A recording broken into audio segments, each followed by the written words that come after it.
നമസ്കാരം. ക്രിക്കറ്റ് ടോക്സിലേക്ക് ഏവർക്കും സ്വാഗതം.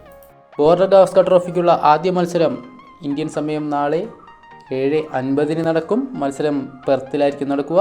നമുക്ക് ഇരു ടീമുകളുടെയും പ്രൊബബിൾ 11 ഒന്ന് പരിശോധിക്കേണ്ടതുണ്ട്. ആദ്യം നമുക്ക് ഇന്ത്യയുടെ പ്രൊബബിൾ 11 പരിശോധിക്കുകയാണെങ്കിൽ ക്യാപ്റ്റൻ രോഹിത് ശർമ്മയുടെ അഭാവത്തിൽ ജസ്പ്രീത് ബൂമറയാണ് ഇന്ത്യയെ നയിക്കുന്നത്.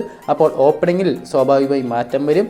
ജയ്സ്വാളിനൊപ്പം KL രാഹുലാണ് ഇന്ത്യക്ക് വേണ്ടി ഓപ്പൺ ചെയ്യുന്നത്. നമ്പർ 3-ൽ ശുഭ്മാൻ ഗില്ലും നമ്പർ 4-ൽ പതിവ് പോലെ തന്നെ വിരാട് കോഹ്ലിയും ഇറങ്ങുകയാണ്. നമ്പർ 5-ൽ ഋഷഭ് പന്തും നമ്പർ 6-ൽ ധ്രുവ് ജൂറൽ ഒരു പ്രോപ്പർ പ്യുവർ ബാറ്ററായിട്ട് കളിക്കും. നമ്പർ 7 ഡെബ്യൂട്ടൻ നിതീഷ് കുമാർ റെഡ്ഡിയും കളിക്കും. നമ്പർ 8-ൽ ഒരേ ഒരു സ്പിന്നറായി രവിചന്ദ്രൻ അശ്വിൻ കളിക്കും. അശ്വിൻ കളിക്കാൻ കാരണം ഓസ്ട്രേലിയയുടെ 11-ൽ ഒരുപാട് ലെഫ്റ്റ് ഹാൻഡർ ബാറ്റേഴ്സ് ഉള്ളത് കൊണ്ട് അശ്വിന് കളിക്കാനുള്ള സാധ്യത. അശ്വിന് നറുക്ക് വീഴുന്നുള്ള കാരണം അതാണ്. പിന്നെ 8 പൊസിഷനിൽ പിന്നെ 3 പൊസിഷനിൽ പേസർമാരായിരിക്കും.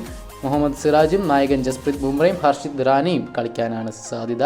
ഇനി നമുക്ക് ഓസ്ട്രേലിയൻ അതായത് ആതിഥേയരുടെ 11 ഒന്ന് നോക്കുകയാണെങ്കിൽ മക്സ്വീനിയും ഉസ്മാൻ ഖ്വാജയും ഓപ്പൺ ചെയ്യാനാണ് സാധ്യത. തൊട്ട് പുറകെ മാനസ് ലബുഷേനും നമ്പർ 4-ലോട്ട് സ്റ്റീവൻ സ്മിത്ത് തിരിച്ചു വരാനും സാധ്യതയുണ്ട്. സ്റ്റീവൻ സ്മിത്ത് നമ്പർ 4-ൽ കളിക്കുമ്പോൾ Travis Head, Mitchell Marsh, Alex Carey, നായകൻ Pat Cummins, Mitchell Starc, Nathan Lyon, Josh Hazlewood എന്നീ കരുത്തറ്റ 11 ഓസ്ട്രേലിയ ഇറങ്ങാൻ സാധ്യത. ബോർഡർ ഗവാസ്കർ ട്രോഫിയിലെ ഇരു ടീമുകളും മികച്ച പ്രകടനം കാഴ്ചവെക്കും എന്നതിൽ യാതൊരു സംശയവുമില്ല. കഴിഞ്ഞ ഒരു ഡെക്കേഡായിട്ട് ഓസ്ട്രേലിയക്ക് കിട്ടാക്കനിയാണ് ബോർഡർ ഗവാസ്കർ ട്രോഫി.